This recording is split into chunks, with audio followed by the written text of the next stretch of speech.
চরণে আমার কোটি কোটি দণ্ডবত প্রণিপাত। চতুর্থ দিবসে পৌঁছে গেছি। হরিদ্বারের ব্রহ্মকুণ্ডের তীরে মহামুনি সুখদেব মহারাজ পরীক্ষিতকে শ্রীমদ্ ভাগবত কথা আস্বাদন করাচ্ছেন।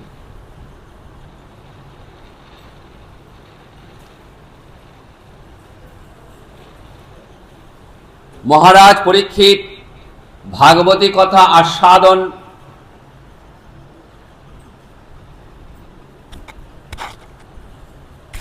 করছেন।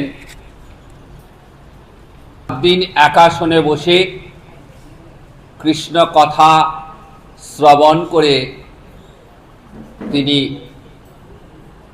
ভগবান শ্রীহরির পাদপদ্ম লাভ করেছিলেন।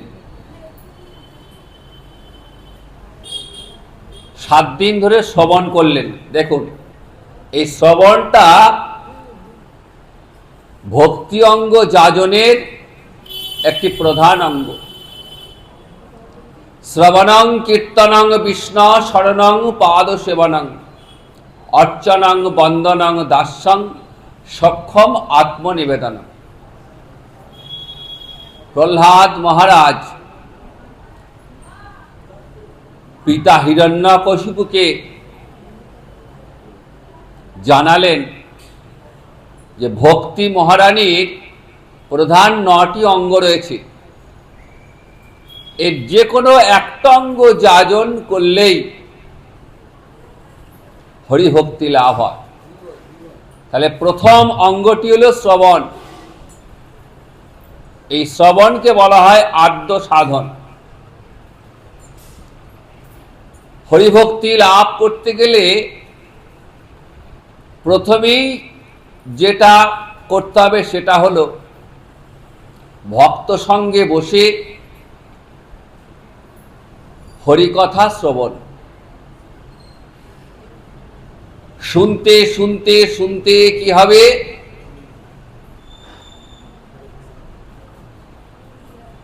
হৃদয়ে ভজনের ইচ্ছা জাগ্রত হবে। আর এই ভজনের ইচ্ছা যখনই জাগ্রত হবে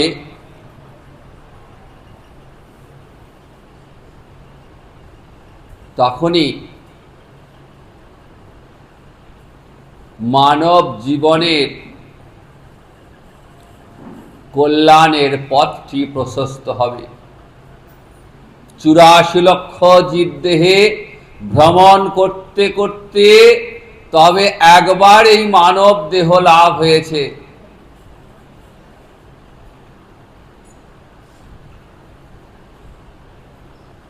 চারটিখানি কথা নয়, 84 লক্ষ বার যাওয়া আসা করতে হয়েছে প্রত্যেকটা জীব।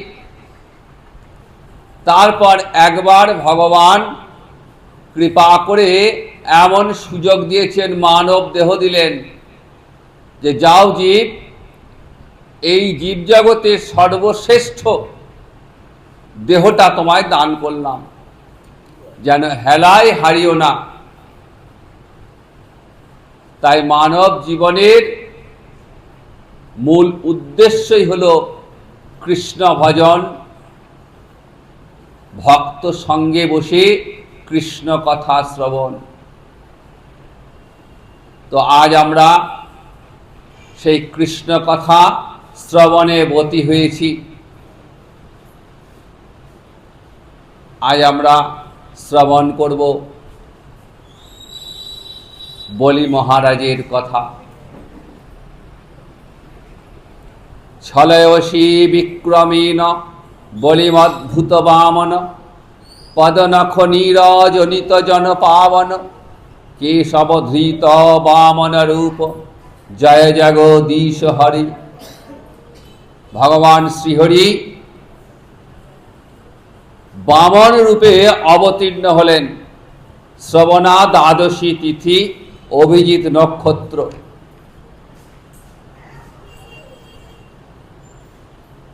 কেন এলেন না? প্রহ্লাদ মহারাজের পৌত্র ছিলেন বলি মহারাজ।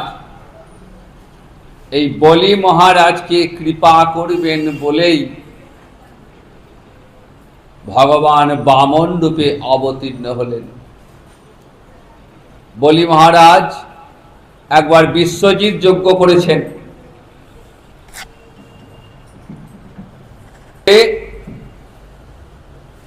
বিপুল ক্ষমতার অধিকারী হয়েছেন। নিজের বংশ গৌরব রক্ষা করবার জন্য 2 হাতে দান দিচ্ছেন।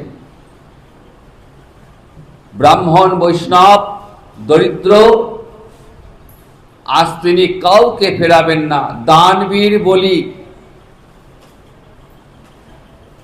আর এই দান দিতে গিয়েই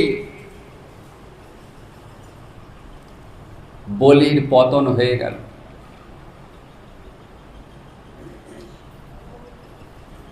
তাই আমরা কথাতেই বলি যে কোনো কিছুতেই অতি জিনিসটা ভালো নয়। দান নিশ্চয়ই করতে হবে, তবে দান যেন সুপাত্রে দান হয়। সৎ পাত্রে দান দিলে সেই দান কখনো ব্যর্থ হয় না। আবার দানের যেন সীমা পরিসীমাও থাকে। বলি মহারাজ দান করছেন কাকে? স্বয়ং ভগবান শ্রীহরিকে। বামন রূপে সে ছলনা করেছেন। আর বলি ভাবছেন যে আমি তো দানবীর, জগতে দান হিসেবে আমার সর্বত্র খ্যাতি রয়েছে। অতি দানে বলির বদ্ধা, অতি মানে চ কৌরবা, অতি দর্পে হতা লঙ্কা, সর্বং অত্যন্ত গর্বিতম। অতি দান করতে গিয়ে বলিবধ হয়েছেন। অতি মানের কারণে কৌরবদের পতন হয়ে গেছে। আর অতি দর্পে হতা লঙ্কা, অহংকারের কারণে লঙ্কাপতি রাবণের পতন হয়ে যায়। সর্বং অত্যন্ত গর্বিত। কোনটাই অতি ভালো নয়। অহংকার কি করে? অহংকার মানুষকে পতনের দিকে নিয়ে যায়। বলি মহারাজের অহংকার যে আমার মতো দানবীর আর জগতে দ্বিতীয় কেউ নেই। ভগবান বামন রূপ ধারণ করে বলির সভায় এসেছেন। দেখতে কেমন? ছোট্ট খাট্ট চেহারা, বামন খর্বাকৃতি।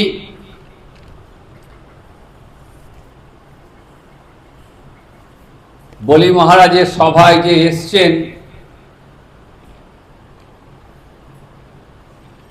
বলি মহারাজ পাদ প্রক্ষালন করে উত্তম আসন দান করেছেন। স্বাগতম তে নমস্তুভ্যং ব্রহ্মণ কিঙ্কর বামতে। হে ব্রাহ্মণ, আপনাকে স্বাগত জানাই। আপনি আমার প্রণাম গ্রহণ করুন। আপনি সাক্ষাৎ ব্রহ্মর্ষিগণের তপস্যা। সেই তপস্যা আজ মূর্তি ধারণ করে আমার কাছে উপস্থিত। অদ্য নৌ পিতর তৃপ্তা, অদ্য নৌ পাবিতং কুলং। আজ আমার পিতৃপুরুষগণ তৃপ্ত হলেন, আমার বংশ পবিত্র হল। আপনার আগমনে আমার যজ্ঞ সার্থক হল। হে ব্রাহ্মণ বালক, আপনি যা যা বাঞ্ছা করেন তাই আমার নিকট প্রার্থনা করুন। আপনাকে দান দিয়ে আজ আমি ধন্য হব। বলি মহারাজের বাক্যে সন্তুষ্ট হলেন। ভগবান বলছেন, হে বিরোচন পুত্র, তুমি তোমার বংশের উপযুক্ত কথা বলেছ। তুমি তার মহান বংশে জন্মিয়েছ। তোমার বংশের পূর্বপুরুষ হিরণ্যকশিপু ছিলেন এক মহান বীর। তোমার পিতামহ প্রহ্লাদ ছিলেন ভক্ত শ্রেষ্ঠ। পিতা বিরোচন ছিলেন মহান দাতা, আর তুমি সেই মহান বংশের সন্তান। তাই আমি তোমার কাছ থেকে দান গ্রহণ করে দান আমি গ্রহণ করব। তবে আমার চাহিদা খুব সামান্য। আমি কি চাই? পদানি ত্রিণী দৈত্যেন্দ্র সম্মিতানি পদামম। এই যে আমার চরণ যুগল দেখছো, আমার এই চরণের মাপের পরিমিত ভূমি আমি চাই। ছোট্ট ছোট্ট চরণ, বামন রূপে এসেছেন তো ভগবানের বামন অবতার। দেখতে 5 বছরের বালক, 5 বছরের শিশুর যেমন চরণ হয়, ছোট্ট ছোট্ট চরণ, সেই চরণ দুখানি দেখিয়ে বলছেন এই যে আমার চরণের মাপের যে ভূমিটা, সেইটুকু ভূমি পেলেই আমি সন্তুষ্ট। বলি মহারাজ তো হেসেই অস্থির, বলছেন যে বলছো কি? তাং বালিশ তাং বাল বালিশ মতি। তোমার বয়সটা অল্প, আবার বুদ্ধিটা অল্প। তোমার এই চরণের মাপে, তোমার এই পায়ের মাপে 3 পা ভূমি নিয়ে তুমি কি করবে? অন্তত প্রয়োজন মেটে এমন ভূমিটুকু তুমি প্রার্থনা করো আমার কাছে। তো কি বলছেন? বামন রূপী ভগবান বলছেন এই 3 পা ভূমিতে যার মন সন্তুষ্ট হয় না, তার ইন্দ্রলোকের ঐশ্বর্য পেলেও মানসিক সন্তুষ্টি আসে না। আমি ক্ষুদ্র ব্রাহ্মণ, আমি যদিচ্ছা লাভে সন্তুষ্ট। যা সামান্য পাওয়া যায় তাতেই আমার যথেষ্ট। নির্লোভ ব্রাহ্মণের ব্রহ্ম তেজ বৃদ্ধি প্রাপ্ত হয়, আর আমার এটি প্রয়োজন সিদ্ধ হবে। তাই 3 পায়ের বেশি ভূমি আমার প্রয়োজন নেই। তস্মাৎ ত্রিণী পদানি এব বৃণে। বামনদেব যখন বললেন যে আমি 3 পা ভূমি ছাড়া আমি আর কিছুই চাই না, তখন বললেন ঠিক আছে, আমি আপনাকে ওই 3 পা পরিমিত ভূমি দান করব। জলপাত্র থেকে জল নিয়ে আচমন করতে যাবেন, এমন সময় বলি মহারাজের গুরুদেব দৈত্যরাজ শুক্রাচার্য ছুটতে ছুটতে এসে থামো থামো থামো বলি, কি করছো তুমি? আরে তুমি কাকে দান দিচ্ছ? এসব বৈরাচনে সাক্ষাৎ ভগবান বিষ্ণুরব্বায় কৈশ্যপাত অদিতির জাত দেবানং কার্য সাধ্য। তুমি জানো তুমি কাকে দান দিচ্ছ? বামন রূপে এসেছে বলে বুঝতে পারছো না, স্বয়ং ভগবান বিষ্ণু দেবতাদের কার্য সাধনের জন্য কশ্যপ অদিতির পুত্র রূপে এসেছেন। ইনি স্বয়ং লক্ষ্মীপতি নারায়ণ। তুমি কাকে দান দেওয়ার স্পর্ধা দেখাচ্ছ? মায়া মানবক রূপে এসেছে, তুমি পারবে না। তুমি তোমার প্রতিশ্রুত বস্তু দান করতে পারবে না। তুমি বামন রূপী ভগবানকে দান দিতে যেও না। কিন্তু বলিও তো কম যান না। বলি হচ্ছেন প্রহ্লাদ মহারাজের পৌত্র। বলছেন হে গুরুদেব, আমি যখন প্রতিশ্রুতি দিয়েছি আমি দান দেব, তখন আমি দান নিয়ে আমি বিমুখ হব না। তাতে আমার যা হয় হোক, আমি সত্যভ্রষ্ট হব না। তখন গুরুদেব শুক্রাচার্য বলি মহারাজকে বলছেন যে দেখো বলি, নিজের জীবিকা রক্ষার্থে মিথ্যা কথা বললে কোনো দোষ হয় না। শাস্ত্রে 5 জায়গার কথা বলা আছে যেখানে মিথ্যে কোনো দোষ হয় না। কোন 5 জায়গায়? স্ত্রীষু নর্ম বিবাহে চ বিত্তর্তে প্রাণ সংকটে।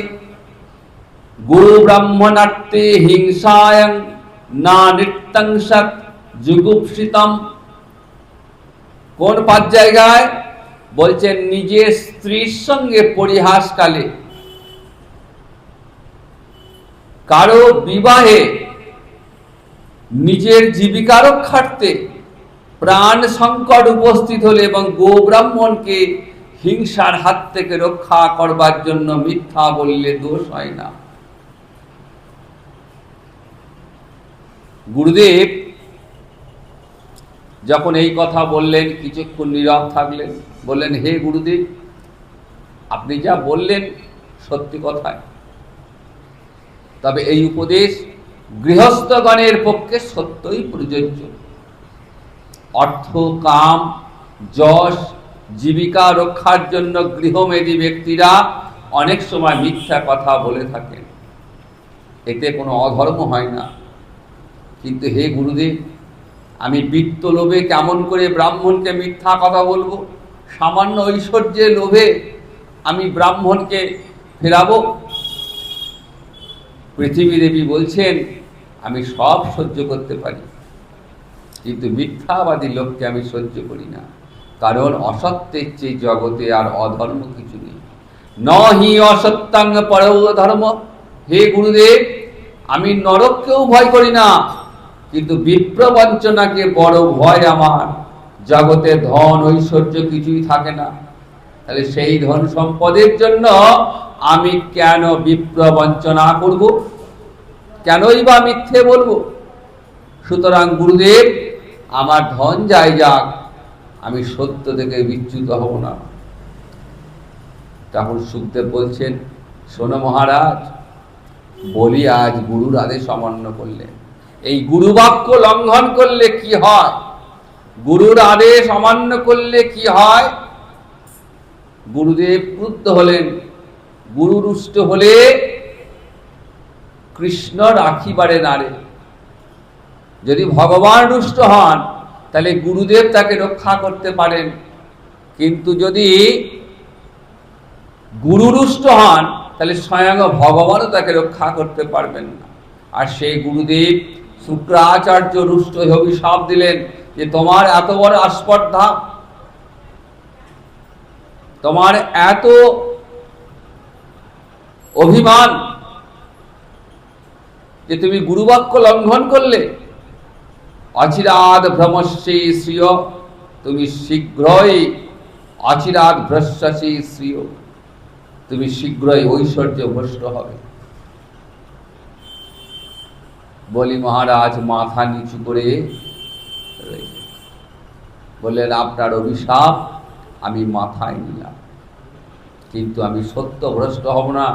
আমার যে বংশে সুনাম রয়েছে, আমি প্রহ্লাদের পৌত্র, আমি বিরোচনের পুত্র, আমার পিতা ছিলেন দানবীর, আমি দান যখন দেব বলেছে, আমি আর সত্য থেকে ফিরে আসবো না, তাতে আমার সব চলে যাক। বলিপত্নী বৃন্দাবলী স্বর্ণ কলসে করে জল নিয়ে এলেন। বলি নিজ হস্তে বামন দেবের চরণ যুগল প্রক্ষালিত করেছেন, বিশ্ব পাবন সেই জল মাথায় ধারণ করেছেন বলি মহারাজ। আর স্বর্গ থেকে দেবতাগণ, গন্ধর্বগণ তারা এই কর্মের প্রশংসা করছেন, সবাই দেখছেন। আসলে এই দেবতারাই বিষ্ণুর কাছে গেছিলেন। বলির অত্যাচারে ত্রিভুবন কম্পিত, সমস্ত দেবতারা স্বর্গ থেকে বিচ্যুত হয়েছেন। কোথায় যাবেন, কোথায় থাকবেন, কিছু খুঁজে পাচ্ছেন না। তখন শ্রীহরির কাছে প্রার্থনা জানালেন। ভগবান শ্রীহরি বললেন, কোনো চিন্তা নেই, আমি শীঘ্রই কশ্যপ অদিতির পুত্র রূপে আমি আসব, আর বলিকে আমি কৃপা করব, তোমরা তোমাদের রাজ্য ফেরত পাও। ভগবান যখন দান দেবার মতো দান দিতে প্রস্তুত, তখন ওই বামনরূপী ভগবান আর নেই। ভগবানের তখন চরণ যুগল বিস্তৃত হয়ে গেছে। কেমন বিস্তৃত হলো? বললেন বিশাল শরীর আর বিশাল চরণ। একটা চরণ চলে গেল ব্রহ্মলোক, আর একটা চরণ চলে গেল পাতাল। 14 ভুবন, এই 14 ভুবনের সপ্তলোক 14 ভুবন অধিকৃত হয়ে গেল।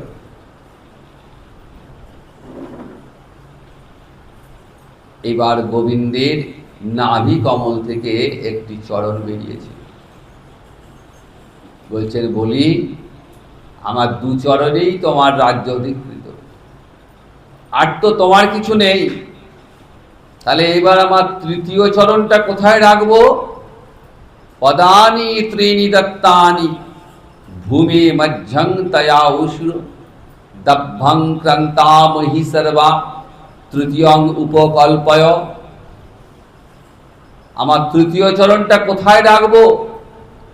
যদি তুমি এখন দান দিতে না পারো, তুমি সত্যভ্রষ্ট হবে, ব্রাহ্মণকে বঞ্চনার জন্য তোমায় নরকে যেতে হবে।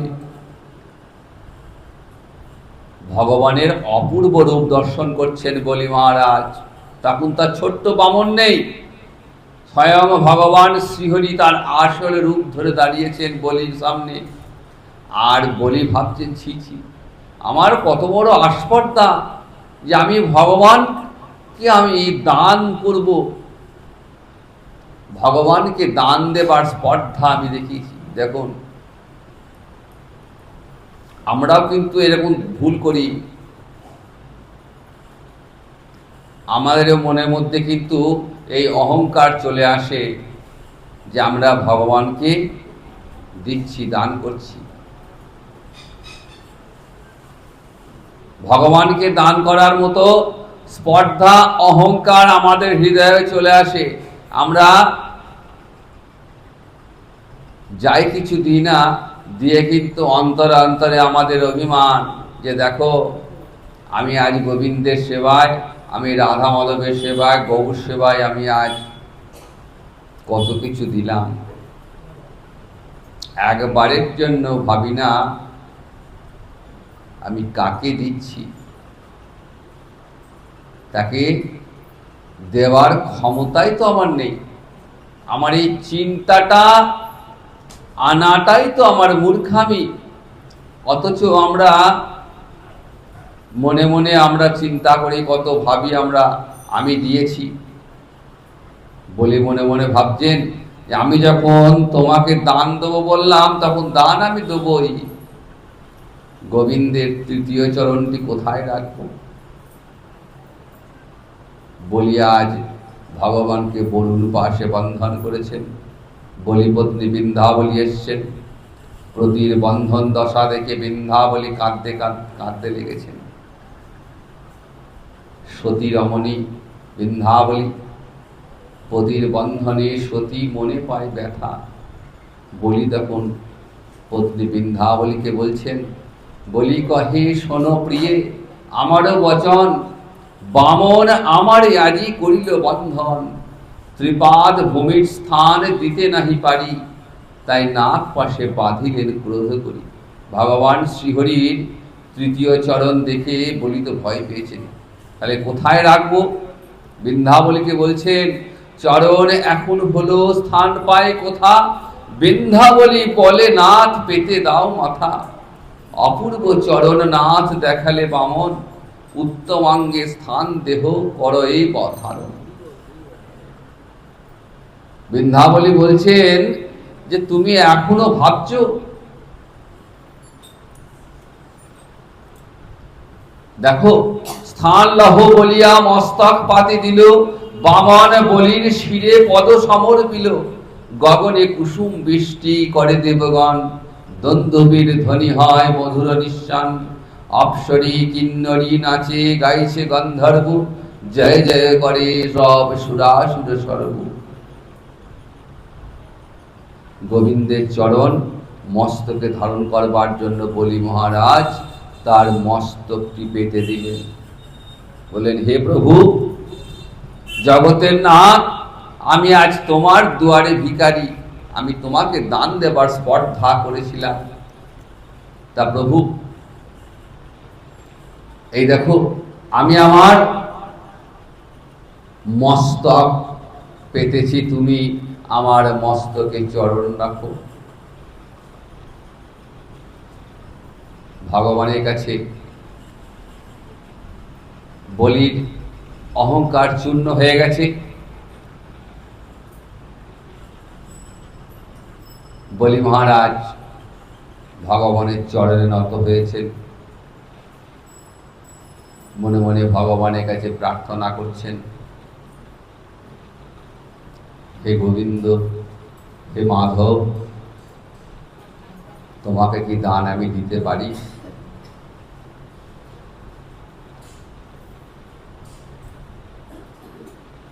মাধব বহুত মিনতি করিত, মাধব বহুত মিনতি করিত,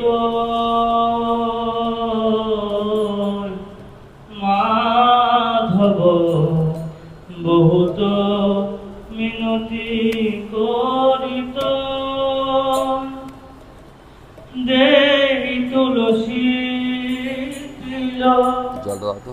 দেব সমপিলু দয়া জনু ঝোর বিময়, গণইতে বাজাও, ফলটা বাজাও। গুণলেশ না পাও, বাজাও, ফলটা বাজাও। জগৎ করবি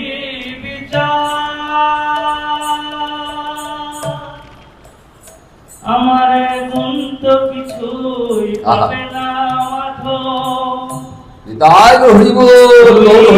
যখন বিচার করবে আমার গুণ তো কিছুই পাবে না মাধব, তুমি যখন বিচার করবে আমার গুণ তো কিছুই পাবে না মাধব, গণইতে দোষ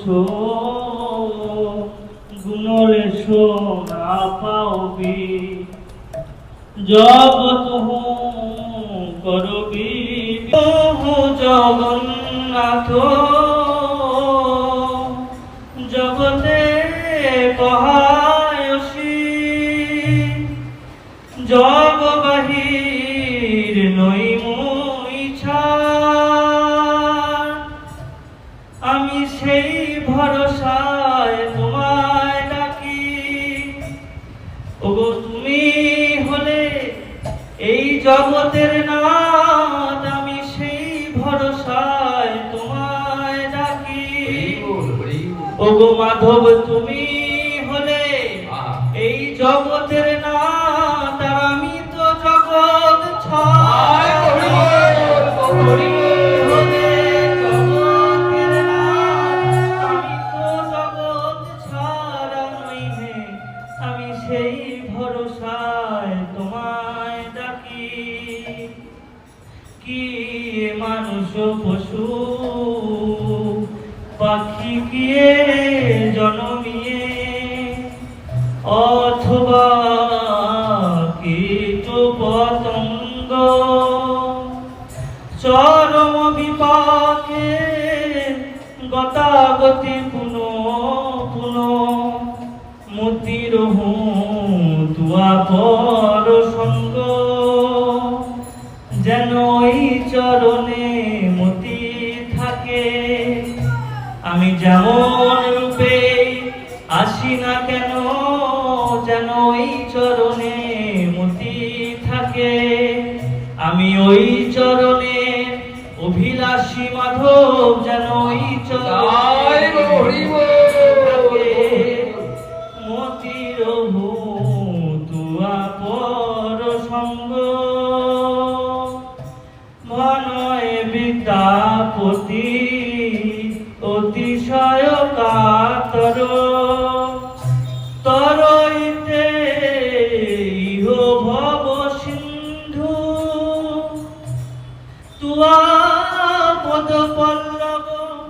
করি অবলম্বন তুয়া পদ পল্লব করি অবলম্বন তিল এক দেহ দিন বন্ধু আমায় দান করো হে কিবা এক বিন্দু কৃপা দান করো হে নানা ফুরাবে না হে এক বিন্দু কৃপা দানে সিন্ধু ফুরাবে না হে আমায় দান করো হে যান দিল এক দেহ দিন বন্ধু।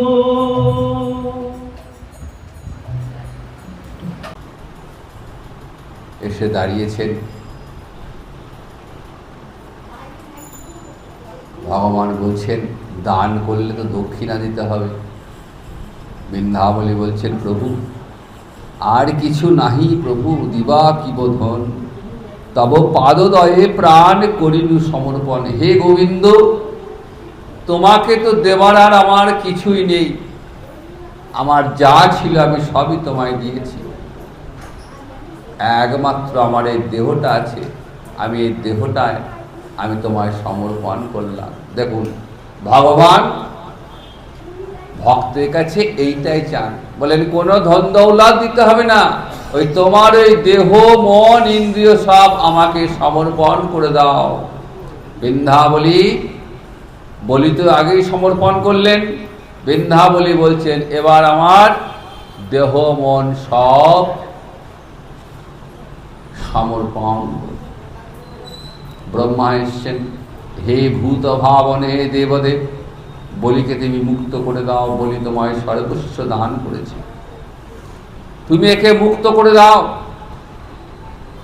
তখন ভগবান বলছেন হে ব্রাহ্মণ আমি যাকে কৃপা করি আমি তার সর্বস্ব হরণ করি। ভগবান বলছেন যে আমি যাকে কৃপা করি, যাকে আমি ধরব, আমি তার সব কিছু হরণ করে নেব। আমার যে করে আস তার করি সর্বনাশ, তথাপি যে না ছাড়ে তারে করি দাসের অনুদাস। কৃষ্ণ কৃপার কেমন গুণ দেখুন, বলছেন একবার যে আমাকে কামনা করবে আমি তার সর্বনাশ করব, তারপরেও যে আমায় না ছাড়বে তাকে আমি দাসের অনুদাস করে রাখব। বিষয় আর ভগবান এই দুটো কিন্তু একসঙ্গে থাকে। ভগবান যদি কৃপা করেন তাহলে আস্তে আস্তে বিষয় ধ্বংস হয়ে যাবে। তাই কৃষ্ণ কৃপার এটাই গুণ, কৃষ্ণ কৃপার এই এক স্বাভাবিক ধর্ম, রাজ্য ছাড়ি করায় তারে ভিক্ষুকের কর্ম। যার গোবিন্দ চরণে মতি হয়েছে তার আর বিষয় সম্পত্তির প্রতি আর লোভ থাকবে না। রূপ সনাতন এরা দেখিয়েছেন কেমন করে গৌড় লালসা, গৌড়ের প্রতি ভক্তি, গৌড়ের প্রতি লালসায় তারা সমস্ত কিছু ত্যাগ করে গৌড় চরণে শরণ নিয়েছেন। ভগবান খুশি হয়ে বলছেন যে দেখো এখন থেকে বলি এবং বৃন্দাবলী তোমরা সুতলেতে থাকবে আর আমি তোমাদের দ্বারপাল হব। ভগবান আজ ভক্তের দুয়ারে রক্ষী হয়েছেন। মাতা কশ্যপ, পিতা কশ্যপ মাতা অদিতিকে প্রণাম করে বলিকে নিয়ে সুতলে চলে গেলেন। আর সেখানে বলি রাজ্য আজও পাহারা দিচ্ছেন। পৃথিবীতে 7 জন চিরজীবী রয়েছেন, এর মধ্যে বলি মহারাজ একজন ভক্ত শিরোমণি। ভগবান আজও গদা হস্তে বলিকে রক্ষা করছেন। দেবতারা তাদের কৃত রাজ্য ফিরে পেয়েছেন। আবার স্বর্গে দেবরাজ ইন্দ্র দেবগণকে সঙ্গে নিয়ে প্রতিষ্ঠিত হলেন।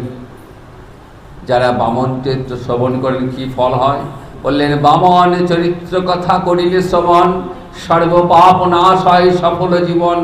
যাত্রাকালে যে জন বামন নাম স্বরে, বিপদে বামন রক্ষা করেন তারে। কোথাও যাচ্ছেন, কোনো শুভ কাজে বা বিশেষ কাজে যাচ্ছেন, বেরোবার সময় গমনে বামনঞ্চৈব গমনে বামনঞ্চৈব গমনে বামনঞ্চৈব, এই বামন দেবকে স্মরণ করে যে কোনো কাজে গেলেই দেখবেন কাজে সিদ্ধি লাভ হয়েছে। তাই ভগবান শ্রীহরি বলিকে কৃপা করলেন। মহারাজ পরীক্ষিত বলি মহারাজের কথা শুনলেন। এরপর মহারাজ পরীক্ষিত শ্রীহরির মৎস্যাবতারের কথা শ্রবণ করবার ইচ্ছা প্রকাশ করলে সুখদেব বলছেন যে ভগবান একবার মৎস্য রূপে এসেছিলেন। রাজা তিনি সত্যব্রত মুনিকে কৃপা করলেন মৎস্য রূপে। এক সুন্দর কাহিনী, আমরা সেই প্রসঙ্গে এখন আর যাব না। আজকে এমনিতেই একাদশী ব্রত, হরিবাসরে কীর্তন আমরা আস্বাদন করব। তো আজকে আমরা শ্রীমদ্ ভাগবতের বিশেষ বিশেষ অংশ আমরা শুনব। বিশাল অধ্যায়, সামান্য 1-1.5 ঘন্টা 2 ঘন্টার মধ্যে ভাগবতের আস্বাদন করানো যায় না।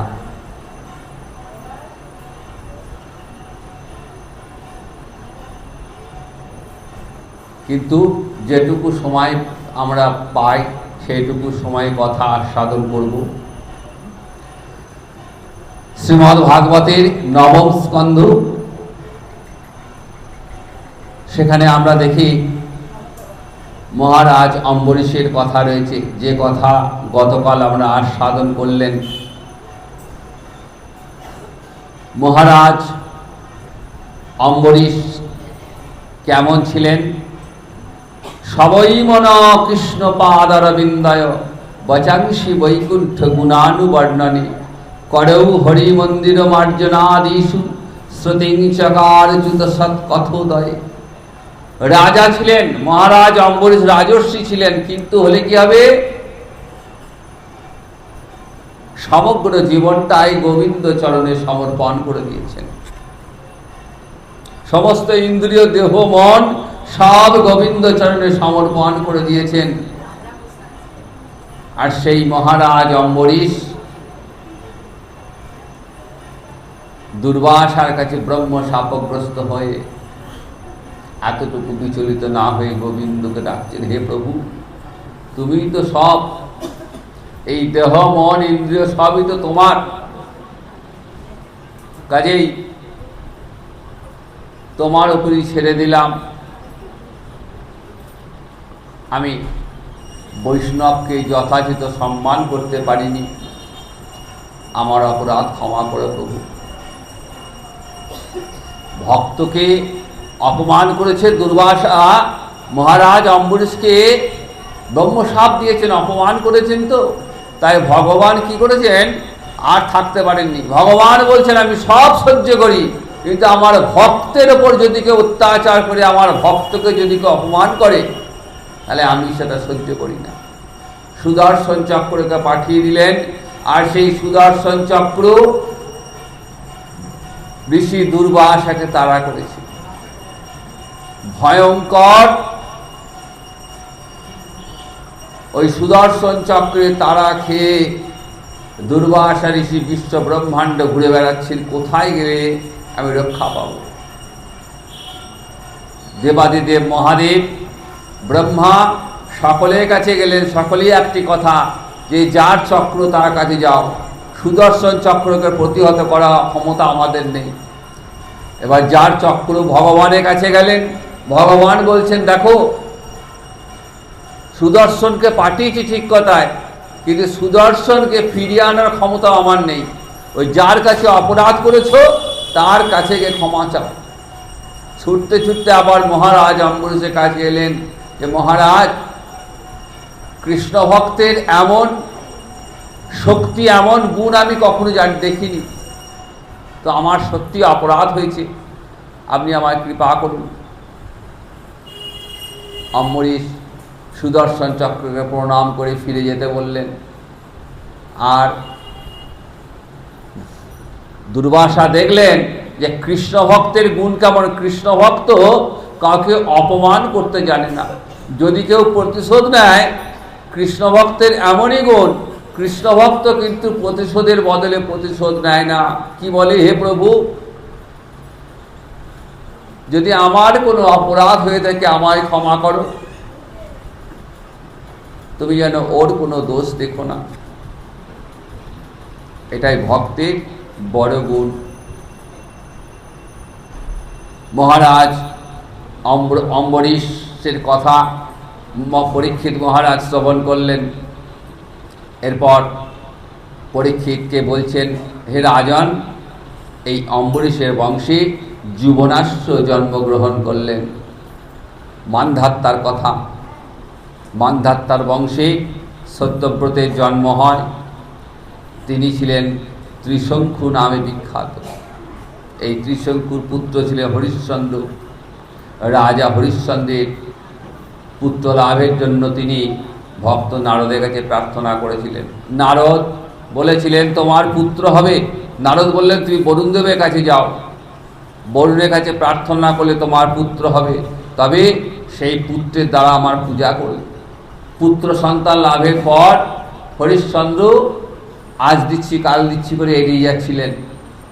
শেষে যখন ছেলে বড় হয়ে জানতে পারল যে আমাকে বরুণদেবের কাছে আমাকে পূজা দেবে, সংসার থেকে চলে গেলেন তিনি।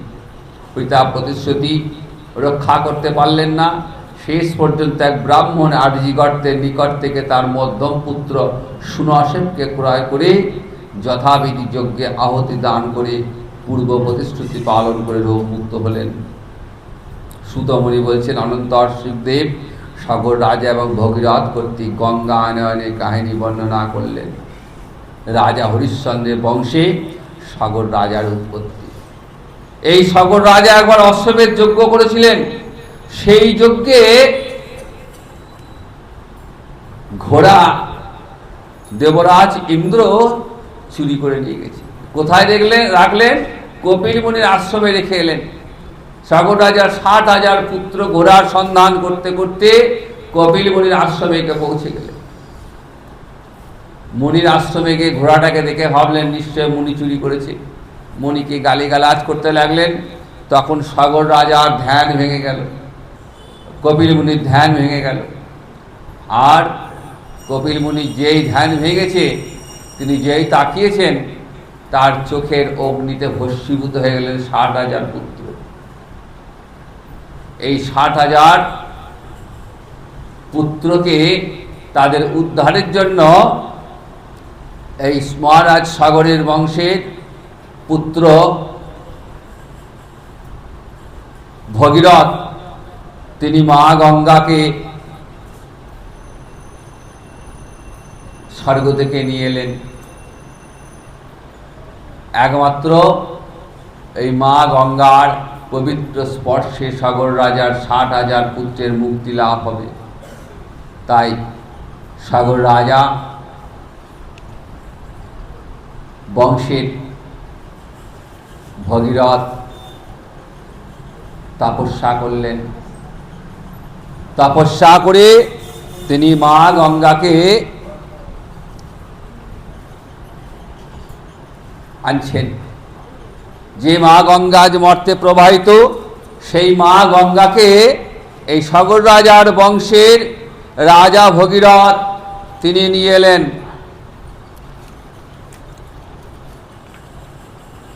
শঙ্করাচার্য তার গঙ্গা স্তোত্রমে তিনি দেবী গঙ্গার মহিমা বর্ণনা করেছেন। ভগীরথ আসছেন মা গঙ্গাকে সঙ্গে নিয়ে স্তব স্তুতি করতে করতে।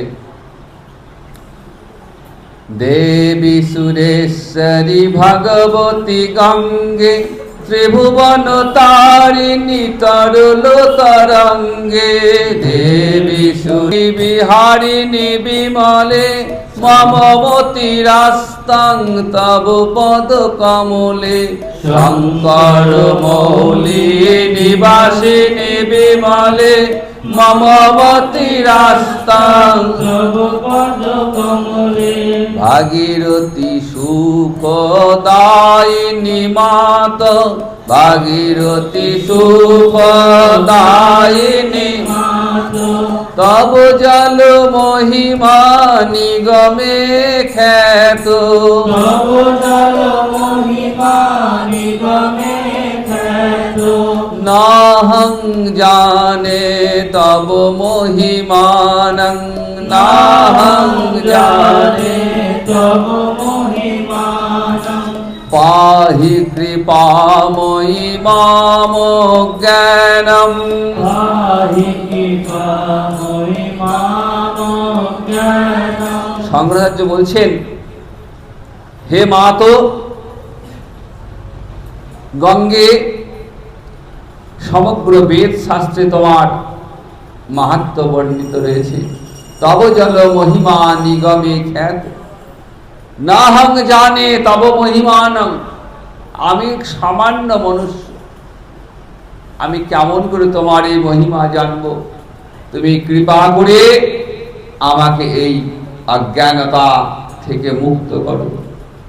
হরিপদ পাদ্য তরঙ্গিনী গঙ্গে, হরিপদ পাদ্য তরঙ্গিনী গঙ্গে, হিমবিধ মুক্তা ধবল তরঙ্গে, হিমবিধ মুক্তা ধবল তরঙ্গে, দূরীকুরু মম দুষ্কৃতি ভারং, দূরীকুরু মম দুষ্কৃতি ভারং, কুরু কৃপয়া ভব সাগর পারম, কুরু কৃপয়া ভব সাগর পারম।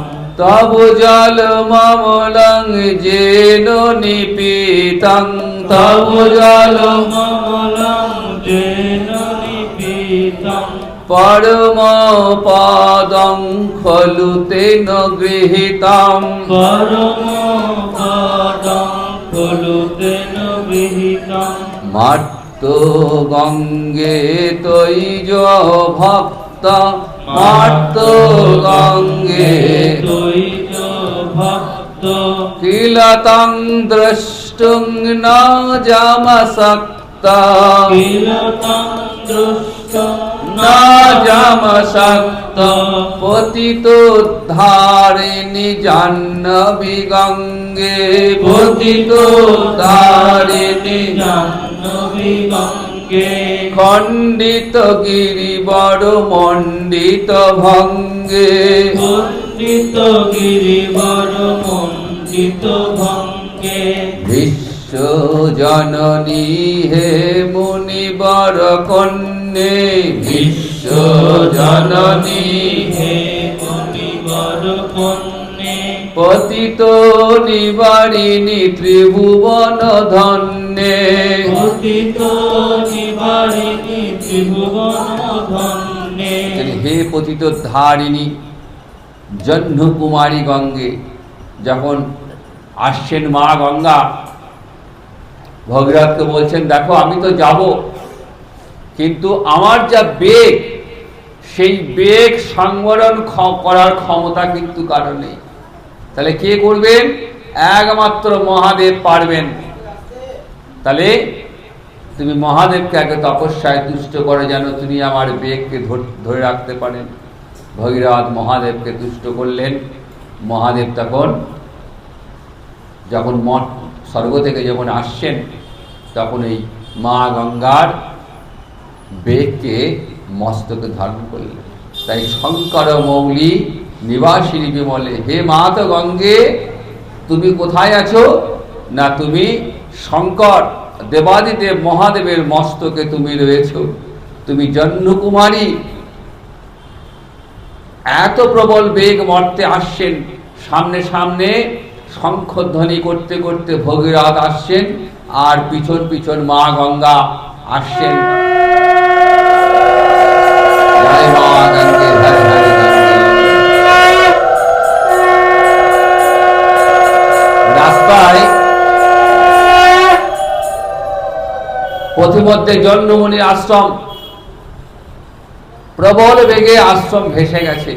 তখন জহ্নমুনি অত্যন্ত ক্রুদ্ধ হয়ে মা গঙ্গার গতি অবরুদ্ধ করে জানুর মধ্যে প্রবেশ করছে।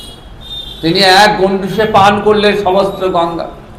তখন ভগীরথ জন্যমুনি স্তবস্তুতি করলেন। তখন জন্যমুনি নিজের জানু দিয়ে ভগবানকে, মা গঙ্গাকে বার করলেন। তাই পতিত ধারিণী জাহ্নবী গঙ্গে খণ্ডিত গিরিবর মণ্ডিত ভঙ্গে। পতিত ধারিণী জাহ্নবী গঙ্গে খণ্ডিত গিরিবর মণ্ডিত ভঙ্গে। বিশ্বজননী হে মুনিবর কন্যে, বিশ্বজননী হে মুনিবর কন্যে।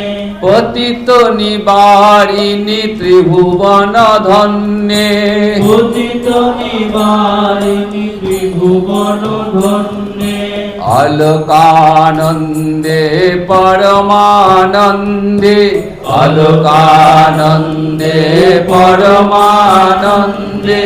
গুরু করুণাময়ী কাতর বন্দে, গুরু করুণাময়ী কাতর বন্দে।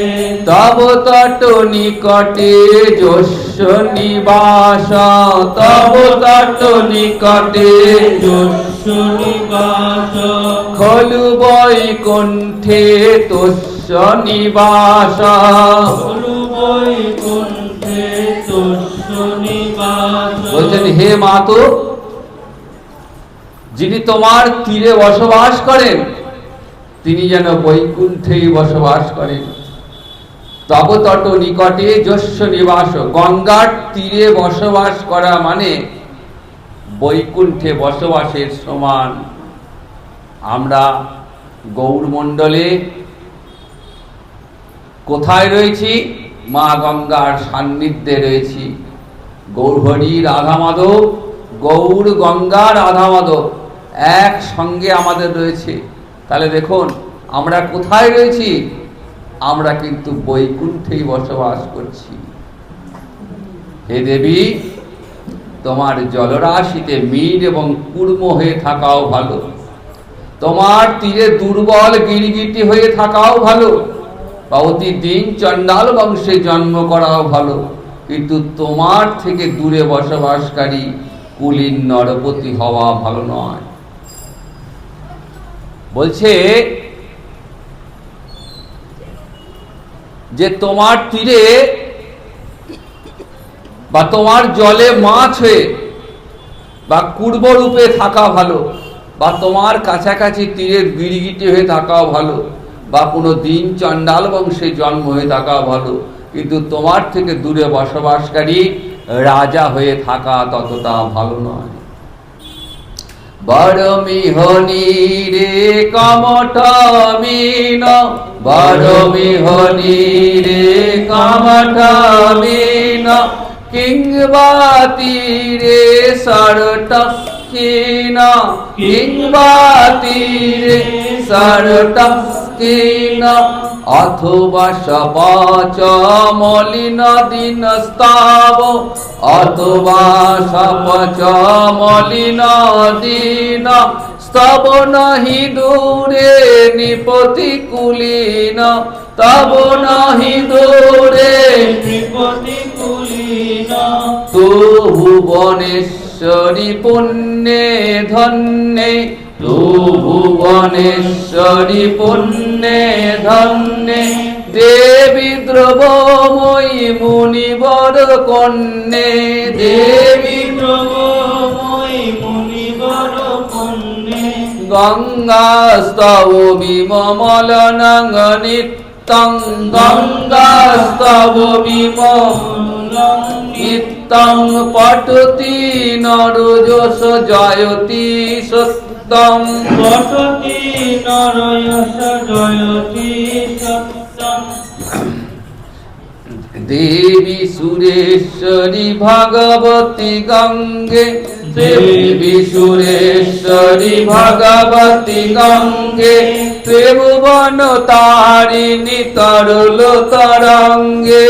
ত্রিভুবন তারিণী তরল তরঙ্গে, শঙ্কর মৌলি নিবাসিনী বিমলে, শঙ্কর মৌলি বিহারিণী বিমলে, মমমতি রাস্তাং তব পদ কমলে, মমমতি রাস্তাং তব পদ কমলে। দেবী সুরেশ্বরী ভগবতী গঙ্গে, দেবী সুরেশ্বরী ভগবতী হে মাত গঙ্গে, তোমায় প্রণাম জানাই।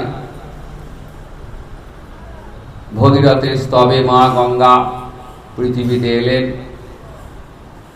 সাগরে মিলিত হলেন এবং মা গঙ্গার পুণ্য স্পর্শে সাগর রাজার 60,000 পুত্র উদ্ধার হয়ে গেলেন।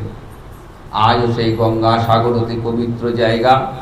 গঙ্গা যেখানে সাগরে মিলিত হয়েছে, কপিল মুনির আশ্রম সেখানে রয়েছে। প্রতি বছর এই গঙ্গা সাগরে উৎসব হয়। ভারতবর্ষের অগণিত ভক্ত এই গঙ্গা সাগর যাত্রা করে নিজেদেরকে পবিত্র করে তোলেন। এরপর সুখদেব রামায়ণ প্রসঙ্গ নিয়ে এলেন।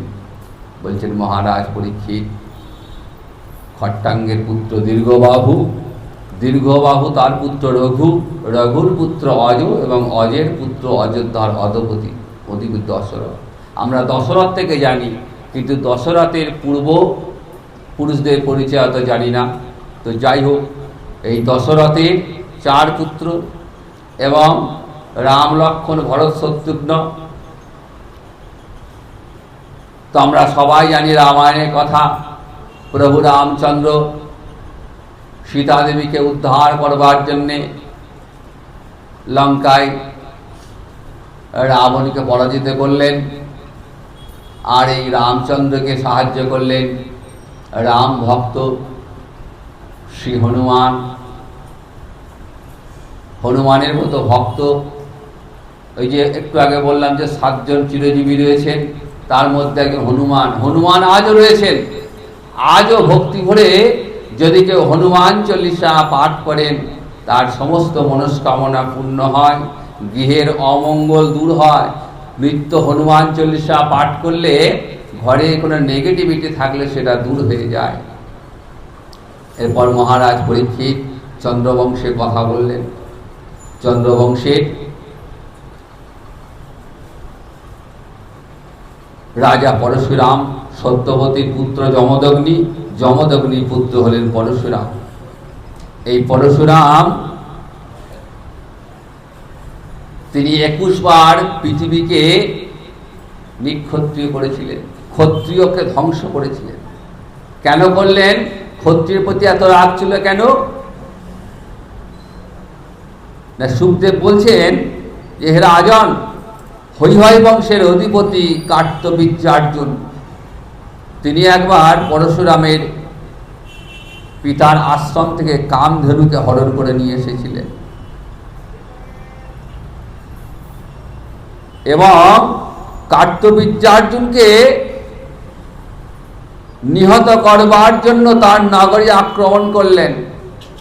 কার্তবীর্যার্জুনকে পরাজিত করে সেই কামধনুকে তিনি ফিরিয়ে নিয়ে এসেছিলেন। পরবর্তীকালে এই কার্তবীর্যার্জুনের পুত্ররা পিতার হত্যার প্রতিশোধ নেবার জন্য যমদগ্নিকে হত্যা করেছিলেন।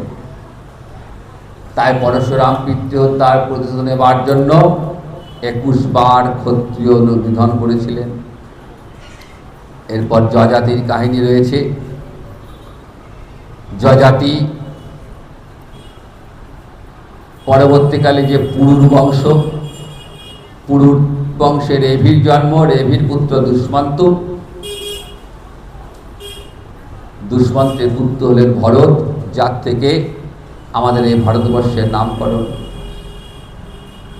মহারাজ পরীক্ষিত, ভরতের পর রাজা হলেন ভরদ্বাজ। তার পুত্র মনু, মনুর পুত্র 5 পুত্রের মধ্যে একজন নর, নরের পুত্র সংকৃতি, সংকেতের পুত্র রন্তিদেব, হে রাজন, এই রন্তিদেবের মহিমা ইহলোকে পরলোকে কীর্তিত হইতেছে। রন্তিদেব ছিলেন পরম কৃষ্ণ ভক্ত। তো একবার তিনি দেশে দুর্ভিক্ষ দেখা দিয়ে প্রজাবৎসল ছিলেন, প্রজাদের সুখ দুঃখের সাথী ছিলেন, দান ধ্যান করতেন। দান করতে করতে তার সমস্ত সম্পত্তি চলে যায়। এমন অবস্থা হয়ে যায় যে একবার দুর্ভিক্ষ দেখা দেয়। 48 দিন উপবাস ছিলেন। 49 দিনের দিন সকালে একটু স্ত্রী পুত্রের জন্য সামান্য একটু ছাতু খাবার জোগাড় করেছেন।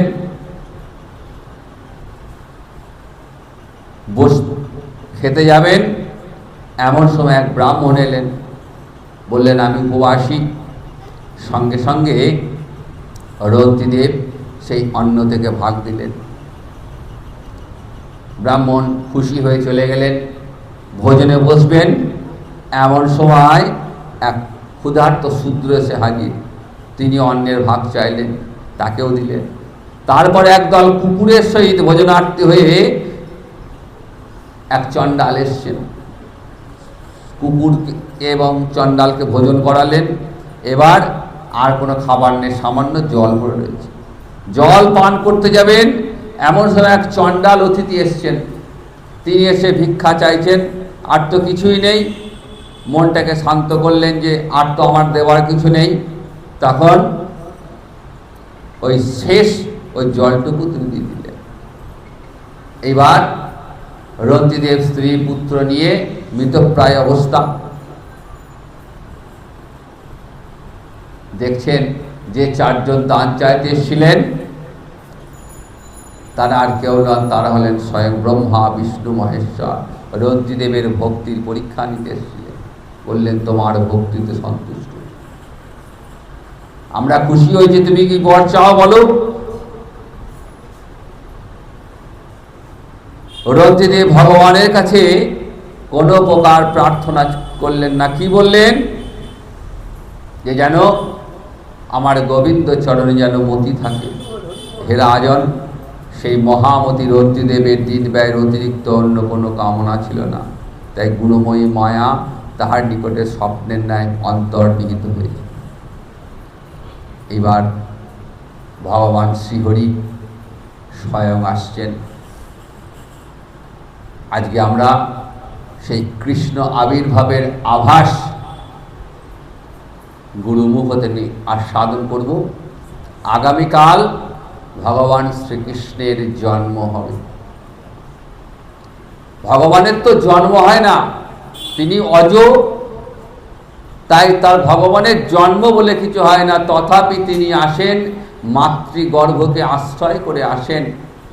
সেই আসার কথা, আবির্ভাবের কথা আমরা আগামীকাল আস্বাদন করব। আগামীকাল ভগবান শ্রীহরির আবির্ভাব হবে। পঞ্চম দিবস।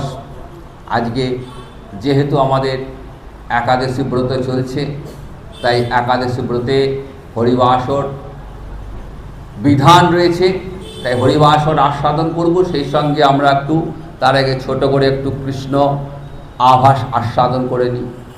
আজ এখানেই আজকের মতো বিশ্রাম নিচ্ছি। জয় নিতাই, জয় গৌর।